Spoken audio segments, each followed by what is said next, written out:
There's a number so large that most people stop listening the moment they hear it. $34 trillion. That's not a typo, that's not a projection, that's not a future warning. That is the current national debt of the United States. But here's the real question, and it's the one almost no one is asking. At what point does debt stop being a problem and start becoming a turning point in history? Because when you study the past, not headlines, not politics, not predictions, but actual financial history, you discover something unsettling. Every great power reaches a moment when debt no longer functions as a tool, but as a trap. Rome had that moment. Britain had that moment. Spain had that moment. And the uncomfortable truth is this: America may already be past it. So today, we're not asking if the U.S. will collapse tomorrow. We're asking something far more important. Has America's debt reached the point of no return? And if history is any guide, what happens next? Debt isn't the disease, it's the symptom. Let's get one thing clear right away. Debt itself is not evil. In fact, debt helped build America. The United States borrowed heavily to fight the Revolutionary War. It borrowed again during the Civil War. It borrowed massively during World War II. And each time, that debt fueled growth, productivity, and long-term prosperity. So what's different now? The difference isn't the size of the debt alone, it's the purpose of the debt. Historically, successful debt created future income, factories, infrastructure, innovation. Modern debt increasingly exists just to keep the system running, to pay for yesterday, to service old obligations, to delay difficult choices. And when debt shifts from investment to maintenance, history shows the outcome is rarely gentle. Rome, when currency lost its meaning. Let's go back nearly 2,000 years. At its height, the Roman Empire controlled trade, military power, and the global economy of its time. But Rome faced a familiar problem: endless wars, rising military costs, a growing bureaucracy, and a tax base that couldn't keep up. So, Roman leaders chose the easy solution. They didn't raise taxes, they didn't cut spending, they debased the currency. Silver coins slowly contained less silver. Gold coins became thinner. Money still looked the same, but it wasn't. At first, nothing collapsed. Markets continued, armies marched, citizens spent. But over time, prices rose, trust fell, trade weakened.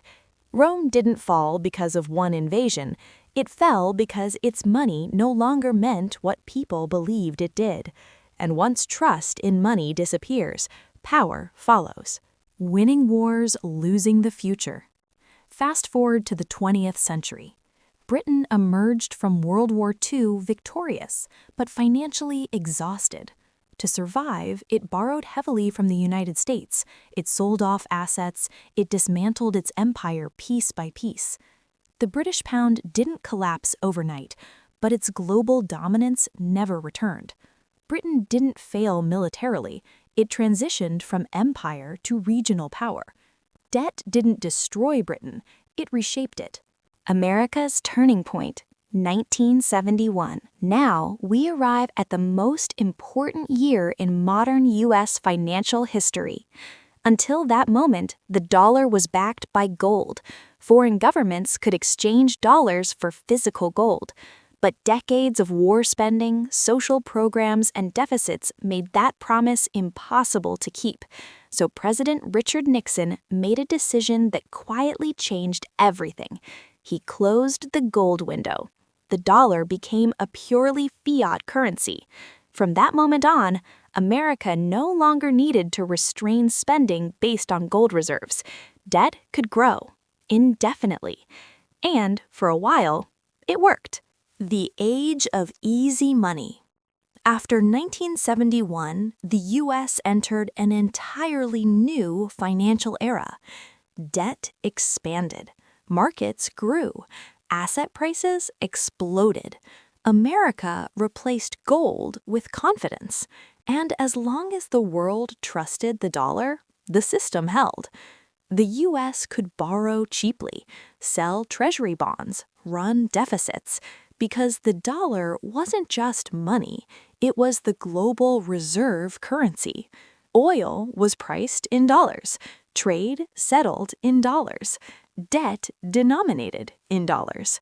This gave America extraordinary power, but it also removed discipline, and history shows that when discipline disappears, excess follows. From investment to survival spending. Here's the critical shift. In earlier decades, debt funded growth, highways, universities, research, manufacturing. Today, a growing share of U.S. borrowing does something very different. It pays interest. That's it. The fastest growing expense in the federal budget is not defense, not healthcare, not education. It's interest on existing debt. America is borrowing to pay for past borrowing. This is what historians call a debt spiral, not because collapse is imminent, but because choices narrow. Why this is the point of no return. The phrase point of no return doesn't mean catastrophe tomorrow. It means this: no realistic combination of taxes, spending cuts, or growth can reverse the trajectory without causing massive economic pain. Raising taxes enough would crush growth. Cutting spending enough would destabilize society. Growing fast enough is statistically unlikely. So what's left? Inflation, currency debasement, financial repression. The same tools used by Rome, by Britain, by countless empires before. Inflation is the invisible tax. Inflation isn't an accident. It's a policy outcome. When governments owe too much, inflation quietly reduces the real value of that debt. And who pays? Anyone holding cash, anyone on a fixed income, anyone without assets. Inflation doesn't show up as a bill. It shows up at the grocery store, at the gas pump, in housing prices. It transfers wealth from savers to borrowers, from workers to asset owners, from the future to the present. Why the dollar hasn't collapsed yet. At this point, many people ask the same question. If things are so bad, why is the dollar still strong? Because reserve currencies don't collapse suddenly. They erode slowly, quietly. The dollar remains dominant not because America is perfect, but because alternatives are fragmented. History shows that reserve currencies lose status over decades, not days. The British pound didn't disappear in 1945. It faded. And fading can be just as powerful as falling. What this means for the average American. Here's where history becomes personal. For decades, American living standards rose faster than wages. Cheap imports, cheap credit, rising asset prices. But debt changes that equation.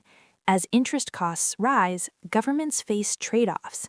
Less flexibility, more pressure, more instability. Middle-class wealth becomes harder to build. Home ownership becomes less accessible. Education becomes more expensive. Retirement becomes uncertain. Not because America is failing, but because the financial structure has shifted. History's real lesson. History doesn't say empires collapse at the peak of debt. It says empires change. Power becomes more centralized. Citizens become more dependent. Financial systems grow more complex and less transparent. The decline isn't dramatic. It's administrative, and most people don't notice it happening. So what's the real lesson from history? It's not fear. It's awareness. America's debt doesn't mean the end of the country. It means the end of an era of cheap money, of unlimited flexibility, of consequences always pushed forward. The future won't look like collapse. It will look like adjustment, slower growth, higher costs, more pressure on individuals to understand money, history, and risk. History doesn't punish nations for borrowing, it punishes nations for pretending debt doesn't matter. If this video helped you see America's debt not as a headline, but as part of a long historical pattern, make sure to like this video. It helps more people discover financial documentary. Subscribe to the channel for deep dives into the hidden forces shaping money, power, and history. And let us know in the comments, do you think America is approaching a historical turning point, or just another chapter in a long financial cycle? Explore more videos right here on Financial Documentary, where the past explains the present and prepares us for what comes next.